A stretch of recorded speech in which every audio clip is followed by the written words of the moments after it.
Look, I found something disturbing in the latest naval charts, and I don't think the mainstream news is paying attention to it, while everyone is staring at the aircraft carriers floating on the surface.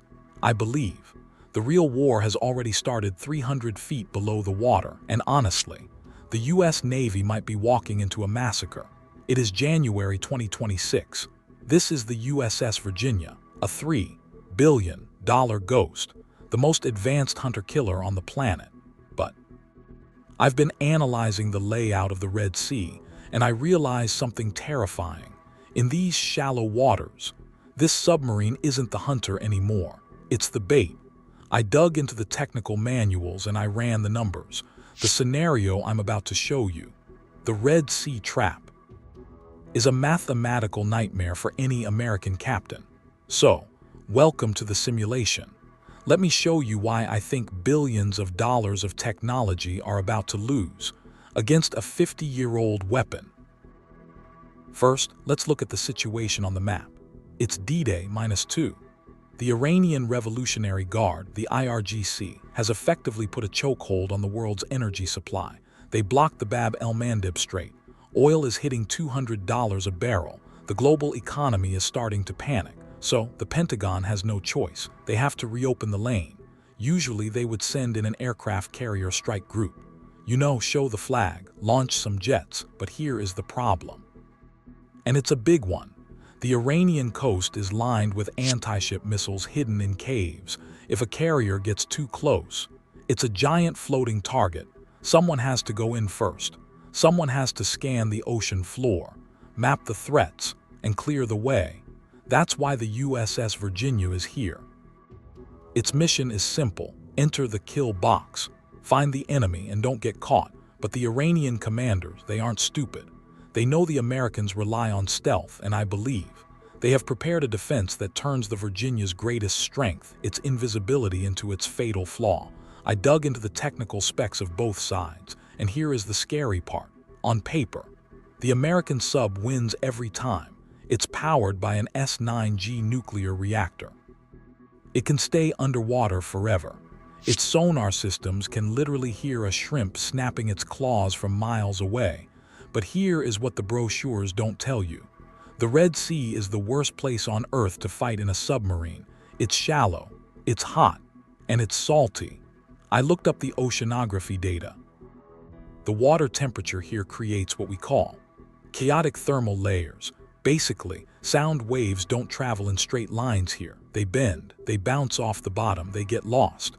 A tiny enemy submarine could be hiding just 1 mile away, sitting on the other side of a thermal layer, and the USS Virginia would be totally blind. And then, there are the mines. I'm not talking about the floating, rusty balls you see in World War II movies.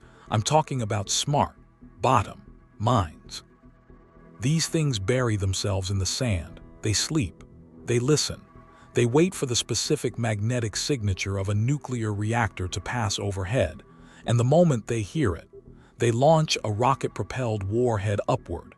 Here is the dilemma for the captain if he turns on his active sonar. That loud ping sound. He can see the mines perfectly, but it's like turning on a flashlight in a dark forest full of snipers. You see the trees, but every sniper for 50 miles sees you, so he has to go in silent, and that is exactly what the enemy wants. Let's run the simulation. Hour 0. The submarine crosses the line into the Red Sea. The depth here is less than 100 meters. For a vessel that is almost as long as a football field, this is claustrophobic. There is no room to maneuver, no deep water to escape into. The captain orders, rig for ultra quiet. Now watch what happens to the crew. This is the psychological part. The sailors put on rubber socks. Conversations drop to a whisper. The kitchen stops cooking. The gym is locked down. Why? Because dropping a wrench or slamming a toilet seat sends a sound spike through the hull that can travel for miles. They are creeping forward at 5 knots, basically drifting. The sonar operator is staring at the waterfall display. He isn't looking for a shape.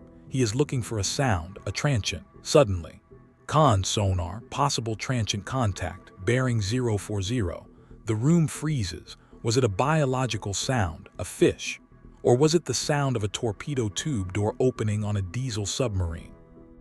The captain has a split-second decision to make. If he reacts and fires, he reveals his position. If he waits, he might die. In our scenario, he decides to trust his stealth. He waits. And honestly, that is the mistake that springs the trap. Boom, it's not a direct hit. It's a proximity mine detonation. The shockwave hits the hull like a sledgehammer. Inside, it's chaos. Lights flicker and die. The emergency red lighting kicks in. Dust falls from the overheads. Flooding in the torpedo room, casualty report.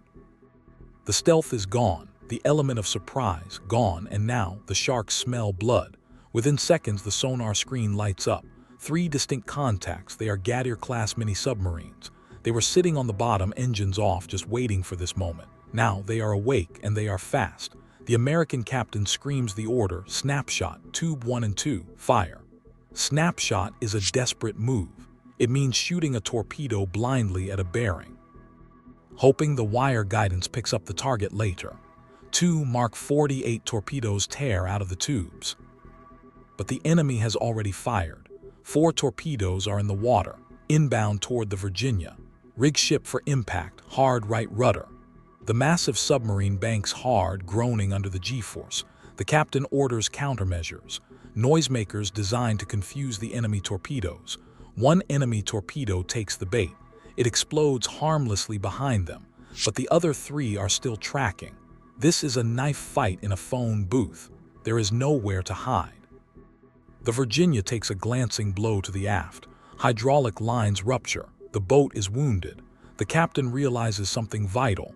He cannot win this underwater dogfight by playing defense. He needs to kill the eyes and ears of the enemy. He yells, shift targets to land attack, spin up the VLS. This is the game changer. The vertical launch system tubes open on the top of the hull. From beneath the churning surface of the Red Sea, the retaliation begins. 12 Tomahawk cruise missiles burst from the water, trailing fire and smoke into the night sky. They aren't targeting the submarines. They are targeting the command bunkers on the shore, the radar sites, the communication towers that are coordinating this ambush. If the sub is going down, it's going to take the entire enemy network with it. In our simulation, the gamble pays off. The Tomahawks obliterate the command centers. The enemy subs, confused and cut off from their commanders, scatter. The USS Virginia manages to limp back to international waters. The mission is technically a success. The minefield data is collected. The door is open for the aircraft carrier. But let's be honest about the cost. A $3 billion asset was almost destroyed by a few cheap mines and diesel boats.